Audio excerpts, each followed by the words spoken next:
if you want to learn the process to embodying and empowering the feminine spirit, then check out the book, Healing the Feminine Energy and the Wounds of Your Inner Child. What's up? So today we're going to be speaking about 3 signs that you are a woman in your wounded feminine energy. Now, when we think about feminine energy, there are good traits to it when it's expressed from an empowered place, but when you are in your shadow feminine, when you have experienced certain things, it could be traumas, when you think in a toxic way, any of that stuff, anything that causes the negative expression of this energy will create these negative behaviors that we're going to get into now, right? So usually if you're a woman who has been through certain things, you do think in those toxic ways, as I said, what you're going to need to do is you're going to need to go on a journey of healing the feminine energy, which is the motivation behind this book, which is Healing the Feminine Energy and the Wounds of Your Inner Child. So let's get into it anyway.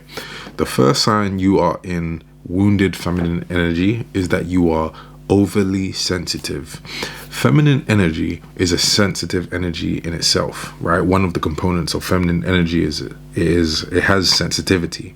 However, oversensitivity is too much. So for example, you could be a woman who is, as we know, women are emotional.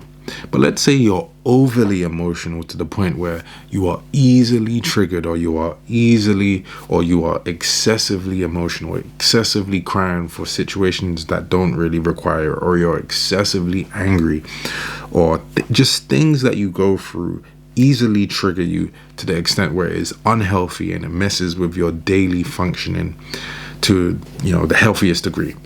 That would be a sign that you are in your wounded feminine energy. What you want to be is you want to be balanced. You want to be in the middle. You don't want to be too sensitive, but you don't want to be not sensitive enough. You want that fine balance in the middle. And that is someone who is coming from the empowered feminine. That is someone who you would want to be around, right? And if you would want to be around a woman like that yourself, then it makes sense that you should want to be that woman yourself, because you are around yourself that the most. So yeah, one of the signs that you are in your wounded feminine energy is that you are overly sensitive.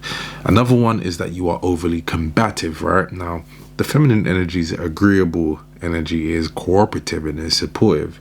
Now, if you've experienced wounds in your, in your past, what's going to happen? I talk about this a lot. The masculine energy is going to come out to try and shield you and protect you from the pains that you have suffered. And if you have been wounded, you do not want to be wounded again. You do not want to be cut again. You don't want to experience trauma again. The masculine energy is a protective energy. And as I said, the feminine energy is vulnerable. So the masculine shell comes out to protect the inner child, that is in there, that doesn't want to be hurt, and it stays out there. It says, you know what, I'm not going because I want to make sure you're okay. When you're operating off this energy, when you take the protective nature of the masculine and you add it with the chaotic nature with the feminine, and this is about being out of balance right now, you are easily triggered, and you are easily, as I said, you're sensitive, so you're going, direct with people, you're being combative, and it's really coming from a place of hurt. It's really coming from a place of pain. You're not really like that. The calm you is who you are, the stable you is who you are, but because you don't want to be hurt, because you're so scared of experiencing another wound, you are ready to put the aggression on first so that you don't experience it again. The third thing is that you are embracing victimhood. Now, the feminine is prone to victimhood because it is an energy which isn't a leading energy, it is a supportive energy, right? It is the masculine energy which has that directness that makes a man a leader. However, you do want to be the leader of your life, right? You do want to be empowered. You do not want to be giving your power up to external sources such as society or other parental figures, it could be, or even other men who are over controlling, which would be a man in his wounded masculine.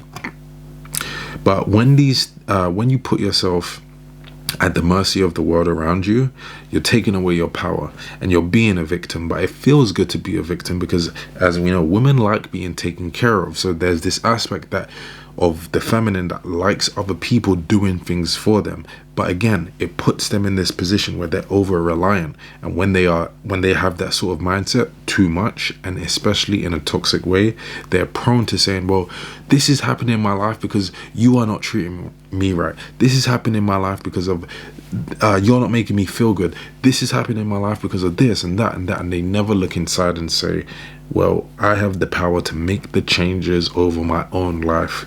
So the feminine is very prone to being a victim, is very prone to looking at itself and saying, you know what, the reason why this is happening is not because of me. It's just because I'm constantly being oppressed and depressed and all of these things from the setup of society and blah blah blah. And you keep going till you realize that you never make changes or developments because you're always blaming that which is outside of yourself. The empowered feminine says, no, I'm the queen of my life. I dictate what happens. I'm in control. I'm gonna make changes. If I don't like how my life is looking, I'm gonna step up. And yes, that is entering a little bit of what would be the other energy, but at the end of the day, the empowered queen is able to tap into both, right? So you don't want to be a victim. You want to be the hero or heroine, the hero of your own life, right? So those are 3 signs that you are in your wounded feminine energy. And of course, if you want to go on a journey of healing the feminine energy, then check out the book that I have. The link is in my bio, and I will see you in the next video. So peace, take care. More than any other time in human history, a restoration, a repair, a respect for the feminine energy is needed. And if you want to check out the process to healing the feminine energy, then you can check out the book, which is available digitally or in print form.